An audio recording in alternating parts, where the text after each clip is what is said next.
Hi, I'm Larry Goldfarb, and this is the anatomy of a workshop, but I teach this because I love ATM. You know, I mean, I can't really imagine my life without it. You know, I mean, it's, you know, I mean, I've had a good share of FIs, but I feel like I've learned so much from doing ATM. Given the theme of the course that we're going to do in the middle of this course, On Your Feet, you know, I was thinking about this the other day, that when I went to the training, I had incredible hammer toes, and my feet were narrow. And by the time I was done with the training, without, you know, doing anything about it, even though like my mom had pulled on my toes, and I was supposed to pull on my toes every day for years, she never did anything. You know, but at the end of the training, my toes were almost straight, and my feet had gone to double wides. You know, it's just like. So anyways, I like ATM as someone who uses it and who learns from it. And by ATM, I don't mean just, you know, I like to ask people what their ATM practice is like. And, you know, one popular answer is, well, you know, whenever I'm at a red light, I'm doing ATM. And I'm like, well, that's constructive fidgeting, which I'm really all for. But it's not really the same thing as doing an ATM lesson. Right? Because an ATM lesson, you know, has its own kind of integrity to it, like functional integration. There's something behind the lesson that you don't get from a few minutes of wiggling. No, a few minutes of wiggling ain't bad. It's not the same. So I'm interested in ATM as someone who does it. You know, I'm interested in someone who's taught it. So even though I've been on the road for a long time, up until maybe 10 years ago, I had a regular ATM class. And now I teach ATM a lot because I teach it in trainings and in workshops, and just never somewhere long enough to have a regular ATM class at the moment. But it's something that I really love watching people do. I have a friend in Italy who, last time, she was the translator for a training that I taught in Ferruthi. I was there. I've been doing an advanced training series there, and she's in this series as a practitioner. And we were at dinner, and a friend of mine asked her, well, why did you become a practitioner? She said, well, I have been involved in you know, psychology and how people change for most of my life. I won't say how old she is because that would not be gentlemanlike. But anyways, for most of my life, which is a while. And she said, I've never seen anybody change this much. Right? I didn't want to just watch it, I wanted to learn how to do it. And I also love ATM because I really think it is our way to reach beyond ourselves. Right? I mean, Moshe had this vision when I knew him about being on international cable television or satellite television, teaching ATM to the world. Which I think is, you know, it's a cool idea. And I think that there's a way in which we can reach many people. So and I've been doing ATM as part of my practice ever since I've been a practitioner. So for the last, that is, about 23 years. And I've taught ATM as you know, part of my practice, weekly classes. I've taught ATM workshops to specific groups of people, like.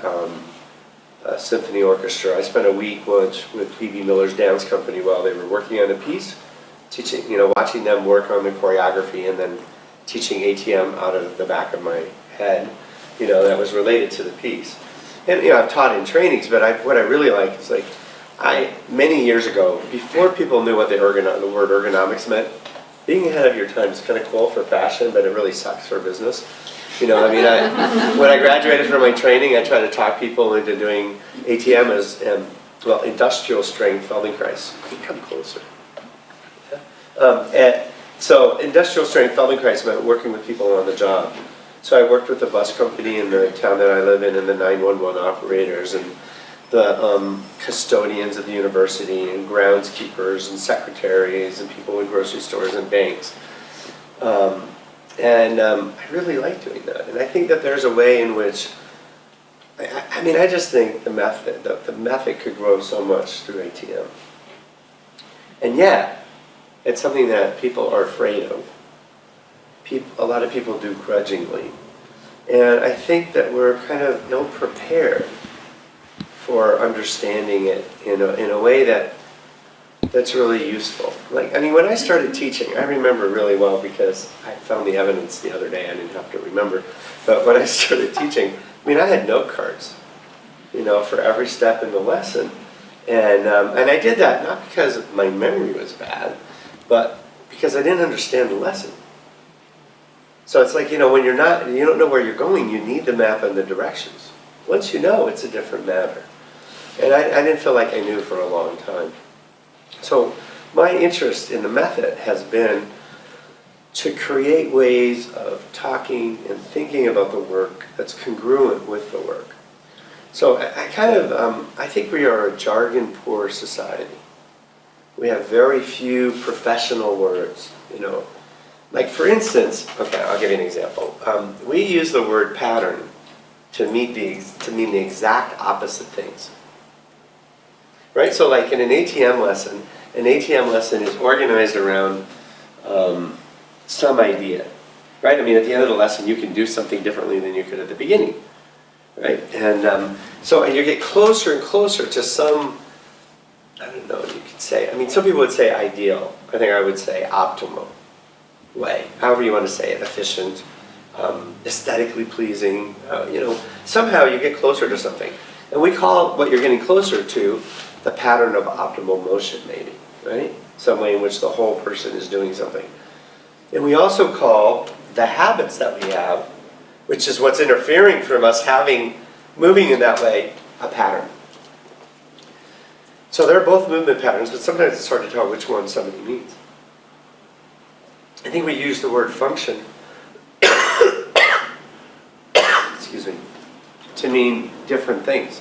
So some people, if you ask them what function means, they say running and jumping, swimming. And then other people say flexion, extension, side bending. I think those are just different things. Some people use one definition, some people use the other. Some people go back and forth and they don't tell you which one they're using. So what I'm going to propose in the next few days is professional language. Professional language, kind of like what it's, backstage language, how we talk to each other, how we talk to ourselves in our head. So I'm going to talk about a way of thinking about the work. Okay, the work is, I always talk about Moshe's best friend, Fast Tom. You've read about him, haven't you? You remember him? Oh, sure you have. You've read Awareness Through Movement. So Moshe talks about timing, orientation, and manipulation. That's Tom. Oh. I like mnemonic devices, memory tricks. And fast is feeling, acting, sensing, and thinking. So in the next few days, we're going to talk about thinking. Well, actually not talk about it. We're going to think. I'm going to ask you to think. I'm going to create situations for thinking about the work in new ways, perhaps, and in rigorous ways, and in structured ways. You could say systemic ways.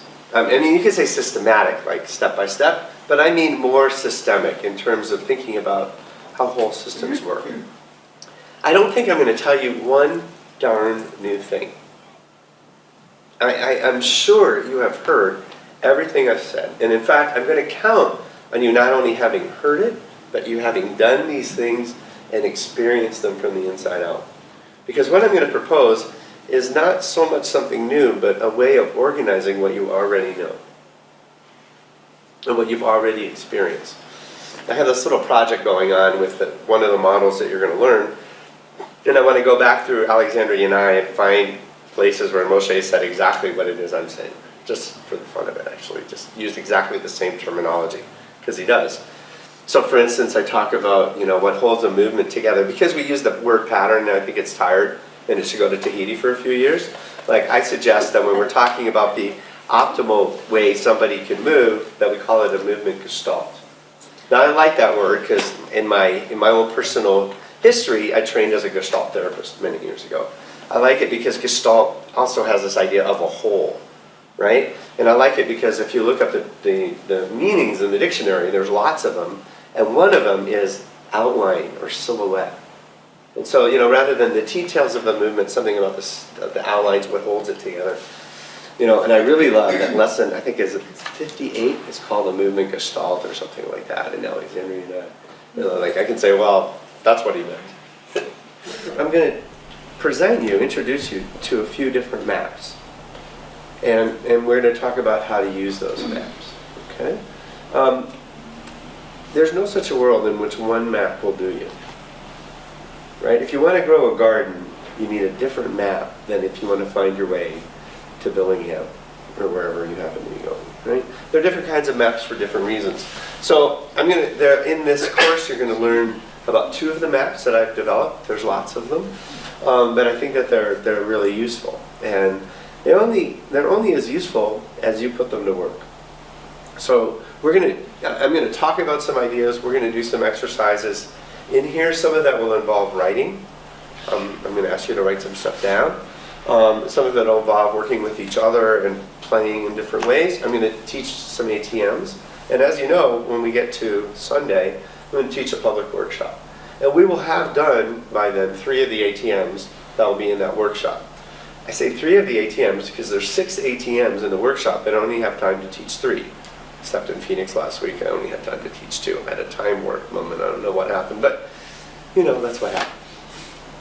So, whatever lessons I teach, there'll be some overlap, or maybe perfect overlap with what we've done before and what we do on Sunday. You will get all of the lessons in the workshop. There are 6 lessons, so I'm going to give you the transcripts to all 6.